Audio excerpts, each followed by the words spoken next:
நம்பிக்கை டிவி நேயர்கள் அனைவருக்கும் புது வருட நல்வாழ்த்துக்கள். இந்த புது வருஷத்துல ஒரு ஃப்ரெஷ்ஷான ஒரு டாபிக்கோட மீண்டுமாக இந்த நிகழ்ச்சியில சந்திப்பதில் ரொம்ப சந்தோஷம்.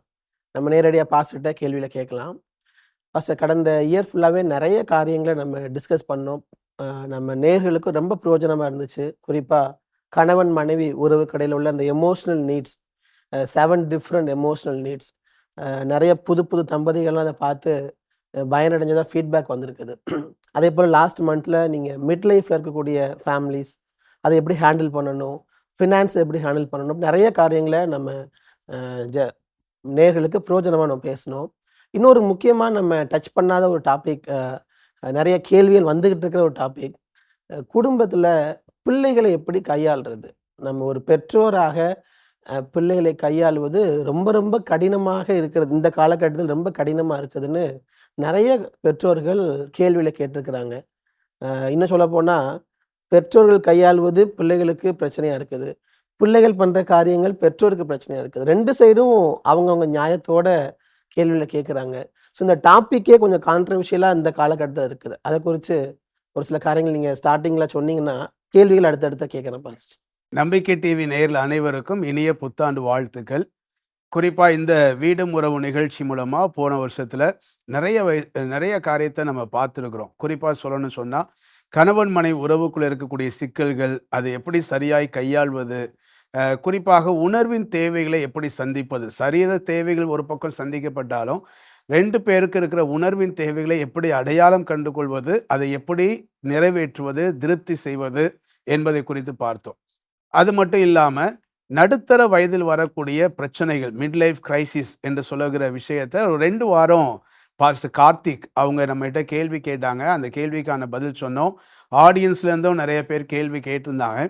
அவர்கள் கேட்ட கேள்வி அது அவர்களுக்கு மட்டுமல்ல, இந்த நிகழ்ச்சியை பார்த்த நிறைய பேருக்கு அது பிரயோஜனமா இருந்துச்சு அப்படின்னு சொல்லி என்கிட்ட தனிப்பட்ட முறையில் நிறைய பேர் சொன்னாங்க. நிறைய ஃபீட்பேக் வந்துட்டு இருக்கிறது.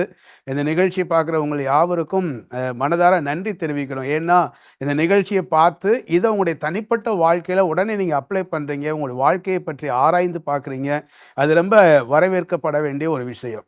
அடுத்து 2 வாரம் நம்ம பணத்தை கையாளுவது எப்படி, குறிப்பாக வருஷத்துடைய முடிவில் அதை குறித்து நீங்கள் சொல்லி கொடுத்தது எங்களுக்கு ரொம்ப யூஸ்ஃபுல்லாக இருந்துச்சு பாஸ். புது வருஷத்தில் நாங்கள் எப்படி இந்த பணத்தை கையாளுங்கிறதுக்கான ஒரு தீர்மானம் எடுப்பதற்கு உதவியாக இருந்துச்சு அப்படிங்கிற ஃபீட்பேக்கும் நிறைய பேர் சொல்லியிருந்தீங்க.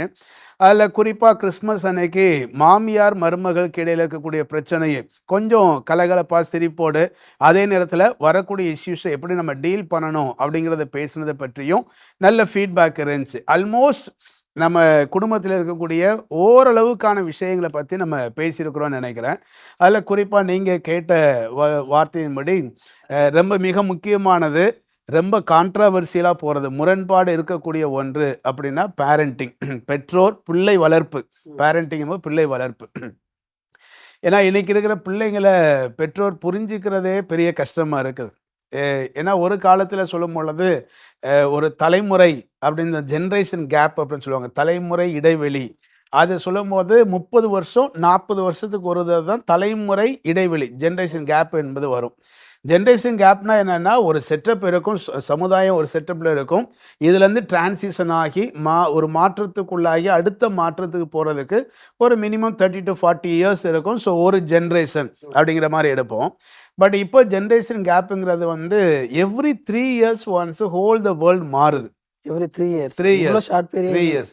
இப்போ நமக்கே தெரியும் இல்லையா, கூகுள் பண்ணி பார்த்தோம், சாட் ஜிபிடி வந்துச்சு, அதுக்கப்புறம் பார்த்தீங்கன்னா ஏஐ வந்துச்சு. ஏஐ வந்ததுக்கப்புறம் 3 இயர்ஸ் ஒன்ஸ் மாற்றம் வருதாங்கிறத யோசிக்க முடியல. எவ்ரி இயர் மாறுதோ, 6 மாதத்துக்கு ஒரு தடவை சமுதாயத்துடைய அண்டர்ஸ்டாண்டிங் டோட்டலாக சேஞ்ச் ஆகுதோ அப்படிங்கிற யோசிக்கக்கூடிய அளவுக்கு இந்த சமுதாய சூழலுடைய மாற்றம் ரொம்ப தீவிரமாக இருக்கிறதுனால இந்த சூழ்நிலையில் பிள்ளைகளை வளர்க்கிறது என்பது ஒரு பெரிய சவால் நிறைந்த ஒரு காரியம். ஏன்னா அதை பற்றி நம்ம கண்டிப்பாக பேசணும். ஏன்னா நமக்கு நான் ரீசெண்டாக ஒரு கப்பல்கிட்ட பேசிகிட்டு இருந்தேன் இந்த பெற்றோர் பிள்ளை வளர்ப்பை பற்றி. அவங்க சொல்லும்போது அதே தம்பதி திருமணமான புதிதில் என்னை சந்திச்சிருக்கிறாங்க. அவர் சந்திக்கும் போது உங்களுக்கு ரோல் மாடல் கப்பல் யார் அப்படின்னு கேட்டேன். ஏன்னா எப்பயுமே திருமணம் ஆகும்போதோ ஆன பின்போ இவங்களை போல வாழணும் அப்படின்னு சொல்லி ஏதாவது ரோல் மாடல் கப்பல் வச்சுருப்போம், எல்லாருமே வச்சுருப்பாங்க. அப்படி கேட்கும்போது அவங்க டக்குன்னு சொன்னாங்க, இவங்க தான் எங்களுக்கு ரோல் மாடல், இவங்கள போல வாழ நாங்கள் பிளான் பண்ணியிருக்கிறோம். நல்லது அப்படின்னு அவங்க பாராட்டியாச்சு. அதே கப்பல் 2 வருஷம் கழிச்சு வராங்க. குழந்தை பிறந்துருச்சு. அதுக்காக ப்ரேயர் பண்ண வந்துட்டு, பாஸ்டர் குழந்தைய வளர்க்குறத பற்றி கொஞ்சம் பேசுங்க அப்படின்னு சொன்னாங்க. ஸோ அவங்ககிட்ட கேட்டேன், உங்களுக்கு ரோல் மாடல் பேரண்ட் யார்?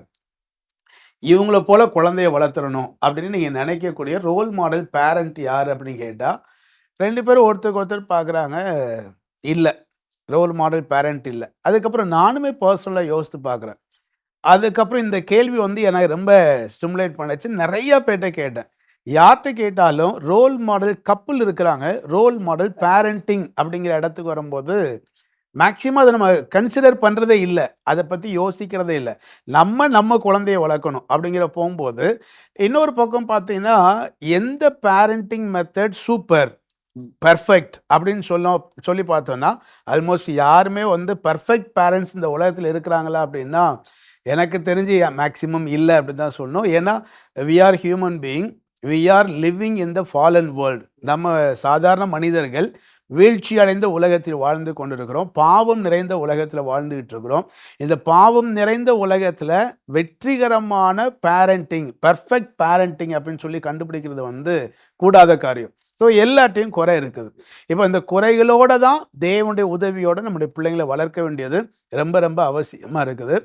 இந்த குழந்தை வளர்ப்புன்னு சொல்லும்போது நிறைய கேள்விகள், ஈவன் இப்போல்லாம் வந்து குழந்தை உருவாகிறதுக்கு முன்னமே கேள்விகள் வருது. ஒரு கப்பல், ஒரு யங் கப்பல், அவங்கள பார்த்து பேசிகிட்டு இருக்கிறேன். திருமணமாகி ஒரு 6 மாதம் ஆகுது. எல்லாரும் கேட்க ஆரம்பிச்சிட்டாங்க. 6 மாதம் ஆனாலே நம்ம கலாச்சாரம் தெரியும் இல்லையா, எப்போ என்ன ஏதாவது விசேஷம் இருக்குதா அப்படின்னு. அப்போது அவங்க 2 பேரும் என்கிட்ட பர்சனலாக பேச வரும்போது பேசிகிட்டே இருக்கும்போது to you have any idea, அவங்களுக்கு குழந்தை பெற பற்றி ஏதாவது ஐடியா வச்சுருக்கிறீங்களா அப்படின்னு சொன்ன உடனே அவங்க ரொம்ப 2 பேரும் யங் கப்பல், ஐடி ஃபீல்டில் ஒர்க் பண்ணுறாங்க. ஆல்மோஸ்ட் 2 பேர் சேர்ந்து நியர்லி 1.5 lakhs ஏர்ன் பண்ணுறாங்க. அவங்க சொல்லும்போது சொன்னாங்க, இல்லை பாஸ்டர் 5 இயர்ஸ் நான் குழந்தை பெற்றுக்கிற ஐடியா இல்லை. ஏன் அப்படின்னு கேட்டேன். இல்லை, ஃபினான்ஷியல் ஸ்ட்ரகிள் எங்களுக்கே ஸ்ட்ரகிளாக இருக்குது. 1.5 lakhs சேலரி வாங்குறாங்க. ஸோ அவங்க ஃபினான்ஷியல் ஸ்ட்ரகிள் இருக்குது. ஸோ நாங்கள் 5 இயர்ஸ் கழிச்சு நாங்கள் ஃபினான்ஷியலாக ஸ்டேபிள் ஆனதுக்கப்புறம் தான் குழந்தை பெற்றுக்கணுங்கிற மாதிரி பிளான் பண்ணியிருக்கிறோம். ஸோ இந்த பிளான் சரியா தப்பா, அது பர்டிகுலர் பர்சனை பற்றி, பர்டிகுலர் ஃபேமிலி பற்றி. பட் இது சரியா தப்பா அப்படின்னு எடுக்கும்போது இன்றைய சமுதாயம் எதை நோக்கி போய் கொண்டு இருக்கிறது? அப்போ குழந்தை பெற்றுக்கிறதுலையே கேள்விகள் இருக்குது. இப்போ வேணுமா வேண்டாமா, இப்போ சொல்ல போனா குழந்தையே வேணுமா வேண்டாமா, குழந்தையே வேணுமா வேண்டாமா அப்படிங்கிற கேள்வி இருக்குது. அதுக்கப்புறம் கன்சீவ் ஆன உடனேயும் அந்த வெரி ஃபர்ஸ்ட் டேலேருந்து குழந்தை கன்சீவ் ஆயிடுச்சுன்னு கண்டுபிடிச்ச நாள்லேருந்து டெலிவரி டைம் வரைக்கும் ஏகப்பட்ட கேள்விகள். முன்னாடிலாம் வந்து ஒரு 30 வருஷத்துக்கு முன்னாடிலாம் பார்த்தீங்கன்னா கேள்விகள் இருக்கும். ஏதோ பாட்டிகிட்ட, தெரிஞ்ச பாட்டிகிட்ட கேட்பாங்க, அத்தைகிட்ட கேட்பாங்க, அம்மாட்ட கேட்பாங்க, சித்திகிட்ட கேட்பாங்க, இப்படி போயிடும். இப்போ சின்ன பெயின் அல்லது சின்ன ஒரு இருந்தால் உடனே கூகுள் போட்டு டகன்னு பார்க்குறாங்க. என்ன ஒரு ஏஐட்ட கேட்குறாங்க. ஏஐயில் என்ன ஃபீட் பண்ணியிருக்குதோ அதுதான் கொடுக்க முடியும். இவங்களுக்கான சரியான விஷயத்தை கண்டுபிடிச்சி உங்களுடைய கேள்விக்கான ஆன்சர் கொடுக்க முடியுமா அப்படின்னா ஜென்ரல் ஆன்சர் ரிசீவ் பண்ணலாம். ஆனால் அதில் இருக்கிற ஆன்சரில் அவங்களுக்கு பர்சனலாக ஒர்க் அவுட் ஆகுமானா எந்த அளவுக்கு அது சாத்தியப்படும் இல்லை. ஸோ இந்த கேள்விகள் ஒரு பக்கம், இதெல்லாம் வாசித்து மனக்குழப்பங்கள் ஒரு பக்கம். இதோட குழந்தை பிறக்கும்போது அந்த குழந்தை பிறக்கும் போதே ஏகப்பட்ட கேள்வியோடையும் குழப்பத்தோடு தான் பிறக்கிற மாதிரி இருக்குது. ஸோ கன்சீவான நாள்லேருந்து குழந்தை பிறந்து அந்த குழந்தைய ஒவ்வொரு ஸ்டேஜில் வளர்க்கும் போதும் ஏகப்பட்ட கேள்விகள் இருக்குது. நீங்கள் சொன்ன டாபிக் ரொம்ப நல்லது. 2026 அதுவும் ஜனவரிலேயே பிள்ளை வளர்ப்பை பற்றி நம்ம நிறையா டிஸ்கஸ் பண்ணலாம். நான் இப்படி யோசிக்கிறேன் இமானுவேல். இப்போ குழந்தை வளர்ப்பை பற்றி பேசும்போது நீங்கள் ஏற்கனவே போன நவம்பர் மாதம்னு சொன்னீங்க, உங்களுக்கு ரொம்ப அழகான ஒரு குழந்தை ஆண்டு கொடுத்துருக்கிறாருன்னு சொல்லிட்டு செப்டம்பரில் பிறந்துச்சு, நவம்பர் எபிசோடில் சொன்னீங்க. அதனால் இப்போ வந்து உங்கள் இந்த குழந்தை பிறந்த பருவத்தில் எப்படி வளர்க்கணும், அதுக்கு நீங்கள் தான் சரியான ஆள் கேள்வி கேட்குறதுக்கு. ஏன்னா நீங்கள் ப்ராக்டிக்கலாக இருக்கிறீங்க. ஸோ அப்படி கேட்டுட்டு ஒவ்வொரு ஸ்டேஜ் வரும்போதும் தேவைப்படுமானால் அந்த யங் ஸ்டேஜில் இருக்கிற பிள்ளைங்களே கூப்பிட்டு நம்ம என்ன செய்யலாம், இன்டர்வியூ பண்ணி அவங்க கேள்வி கேட்க நம்ம ஆன்சர் பண்ணால் நம்முடைய நேரில் எல்லாருக்கும் ரொம்ப பிரயோஜனமாக இருக்கும்னு நம்புகிறேன். ஸோ இந்த வருஷம் அந்த மாதிரி நம்ம வித்தியாசமாக செய்கிறதுக்கு இது எல்லா குடும்பத்துக்கும் குழந்தை வளர்ப்புன்னு சொல்லும்போது பேரண்ட்ஸுக்கு மட்டும் இல்லை, பிள்ளைகளுக்கும் இது பிரயோஜனமா இருக்கிற மாதிரி நம்ம நிறைய விஷயங்கள் டிஸ்கஸ் பண்ணுவோம். ஃபர்ஸ்ட் இன்னைக்கு சொல்லும் பொழுதே, இன்னைக்கு ஓவராலா இருக்கக்கூடிய ஒரு கல்ச்சர் என்னன்னா, நமக்கு ஒரு குழந்தைங்க போதும்.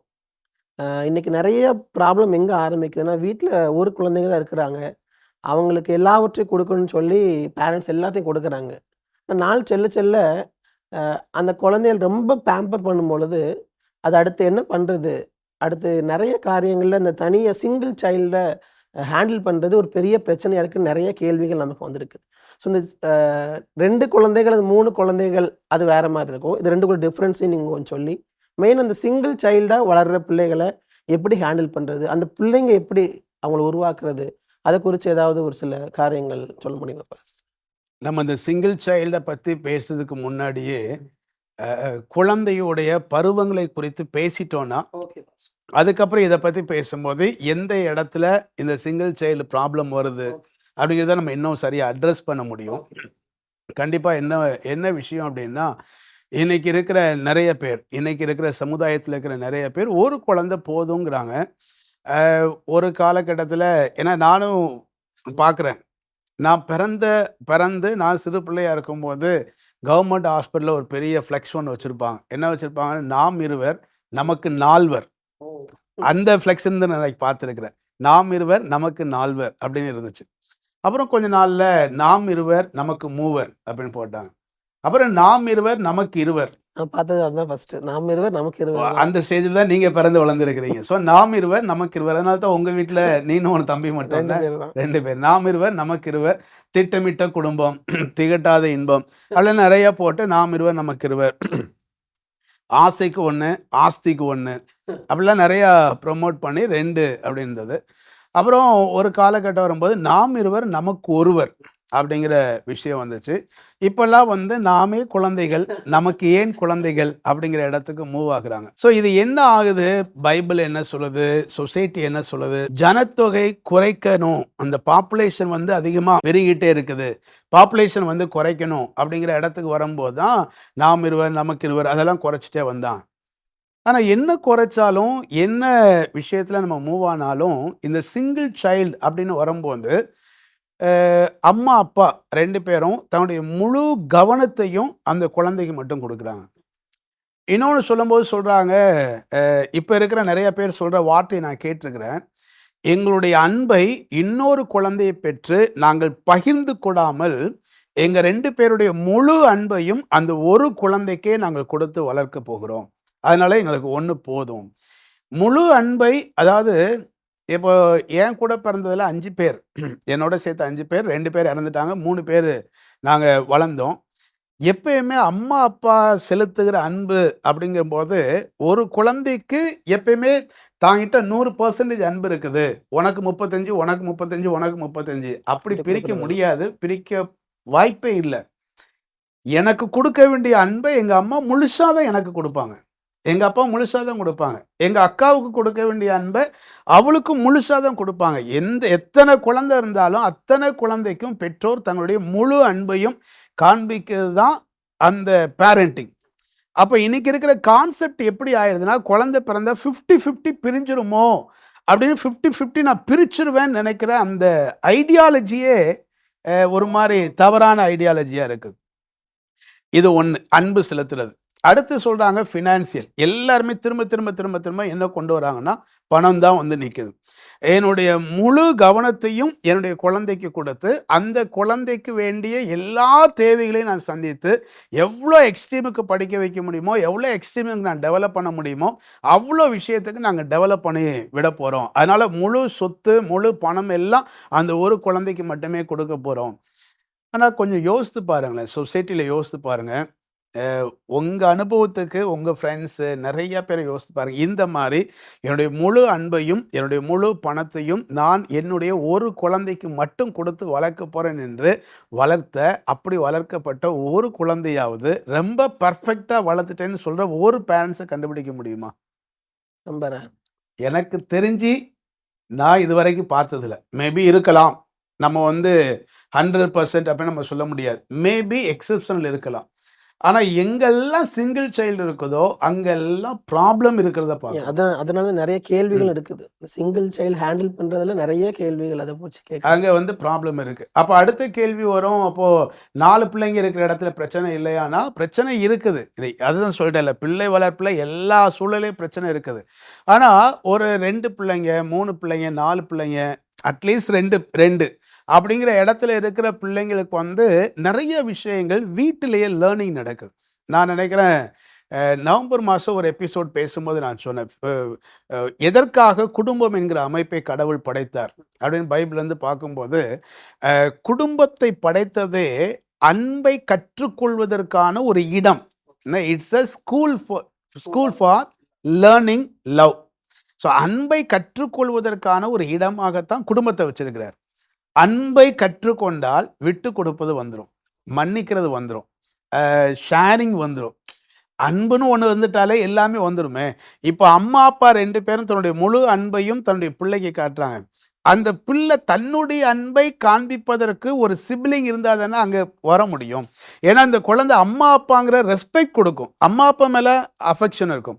ஆனால் தன்னை போல் இருக்கக்கூடிய, தன்னை விட 3 வயது உயர்ந்ததோ கீழே உள்ள குழந்தையோ தன்னோடு வளரும் பொழுது தான் இதே போல தான் சமுதாயத்தில் போய் அந்த குழந்தை டெவலப் ஆக போகுது. அப்போ இங்கே அதை கற்றுக்கொள்ள வாய்ப்பு கொடுக்காவிட்டால் எப்படி இந்த குழந்தைங்க போய் ஸ்கூலில் எப்படி கற்றுக்கொள்ள முடியும்? அப்போ எல்லாருடைய ஃபுல் அட்டென்ஷன் எனக்கு மட்டும்தான் கிடைக்கணும் அப்படின்னு எதிர்பார்ப்பு வரும்போது டு சம் எக்ஸ்டென்ட் சுயநலமாக மாறிடுமே. இப்போ மிஸ் இருக்கிறாங்க, 25 ஸ்டூடெண்ட் கிளாஸில் இருக்கிறாங்கன்னா இந்த பையன் என்ன நினைப்பான், பையனோ பொண்ணோ என்ன நினைப்பாங்க, மிஸ்ஸோடைய முழு கவனமும் எனக்கு மட்டும்தான் இருக்கணும், என்னை தாண்டி இன்னொருத்தருக்கு ஷேர் ஆகுது அப்படின்னா அதால் அந்த குழந்தையால் அக்செப்ட் பண்ண முடியாது. அதுவே அந்த குழந்தைக்கு டிப்ரெஷனையும் ஸ்ட்ரெஸ்ஸையும் கொண்டு வந்துடும். இப்போ புரியுதா இந்த குழந்தைக்கு ஏன் ஸ்ட்ரெஸ்ஸோடு இருக்கிறாங்க?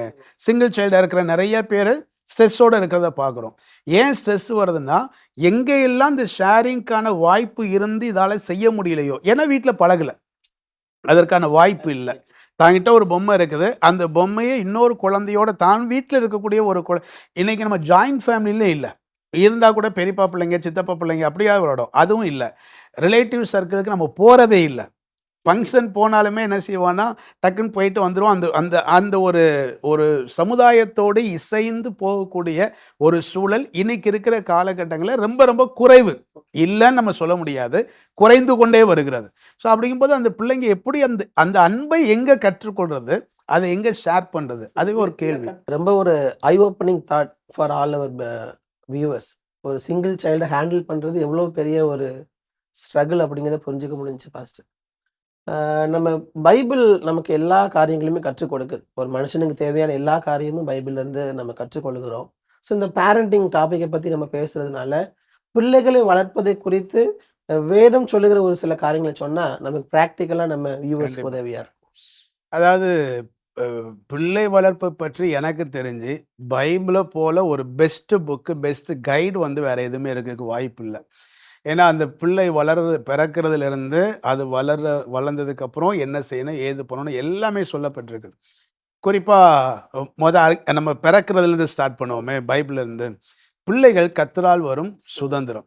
So it's a blessing given by God. இது தேவன் நமக்கு தருகிற ஒரு பெரிய சொத்து.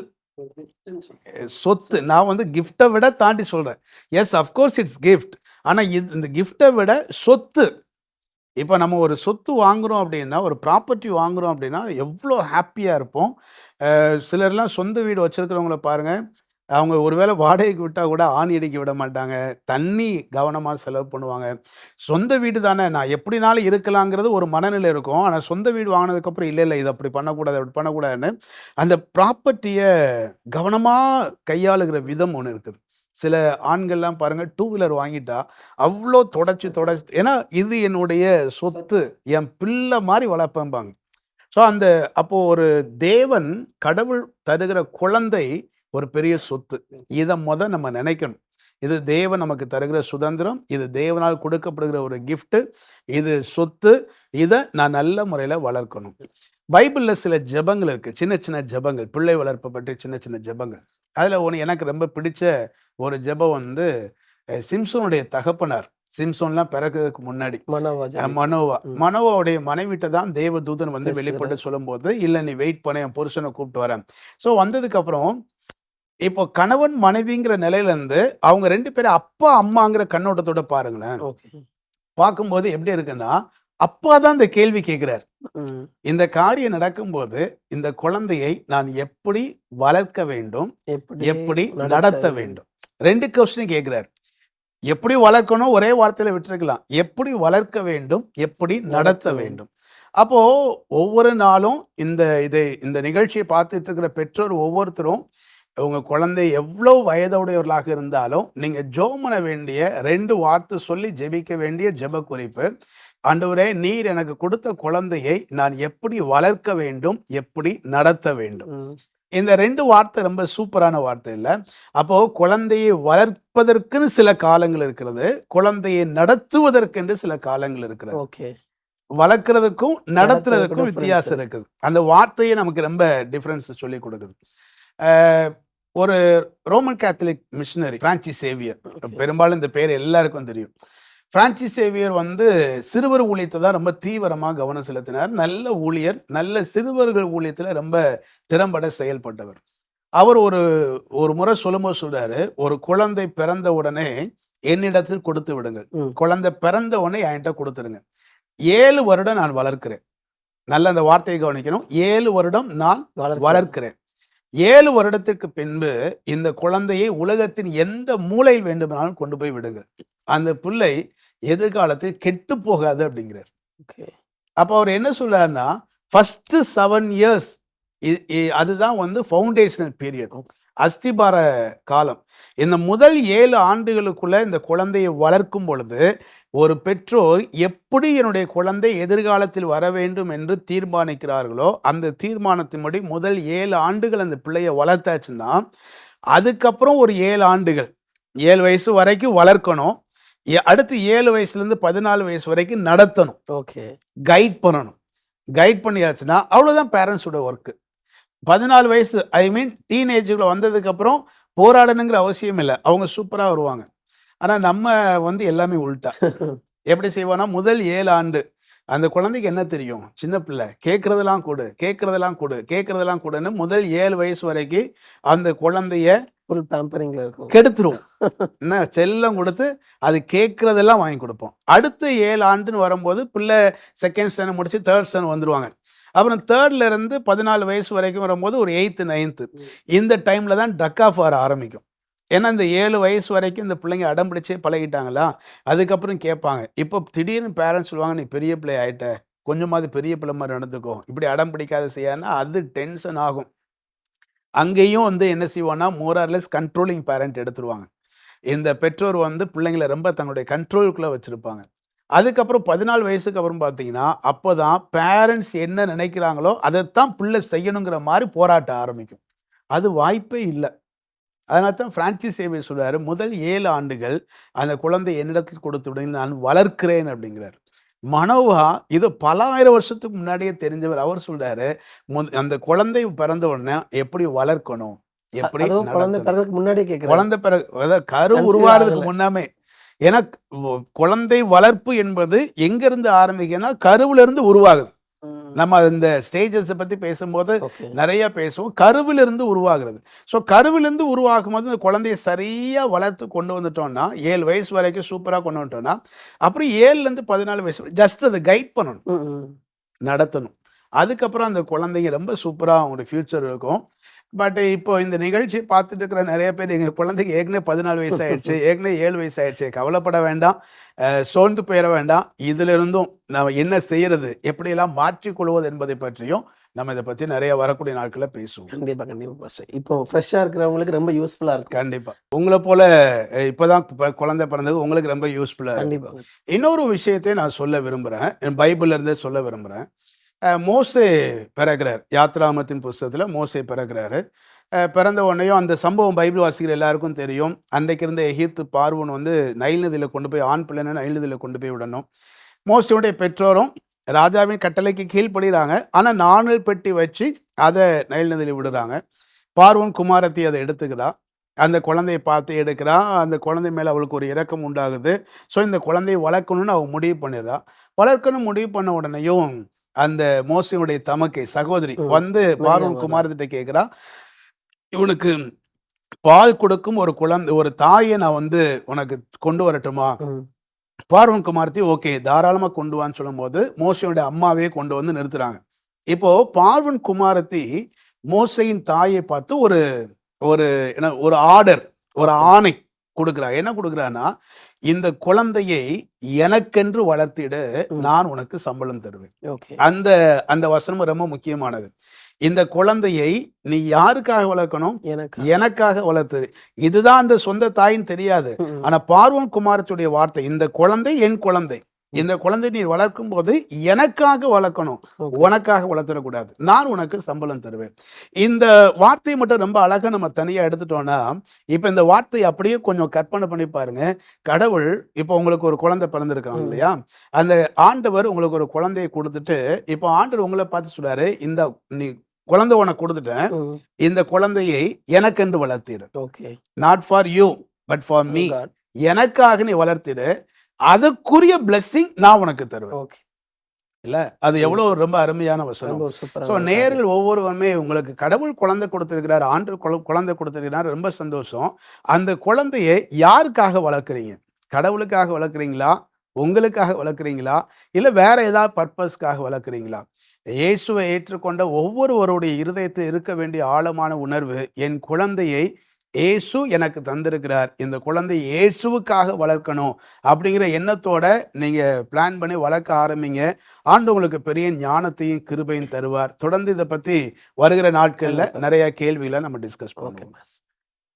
We have just started the topic. Yes. Just scratch தான் பண்ணியிருக்கிறோம். இன்னும் பேரண்டிங்கை பற்றி ஒரு பெரிய கடல், இன்னும் நிறைய நாட்கள் பேச போகிறோம். இன்னும் வேதம் என்ன சொல்லுகிறது என்பதையும், பாஸ்டர் இன்னைக்கு சொன்னது போல இந்த ஸ்டேஜஸ், குழந்தையினுடைய வளர்ப்பில் உள்ள ஸ்டேஜஸ், இது எல்லாவற்றையும் இன்னும் நிறைய புது புது கேள்விகளோடு பதில்களோடு வரக்கூடிய வாரங்கள் உங்களை சந்திக்கிறோம். Until then, bye from Emmanuel.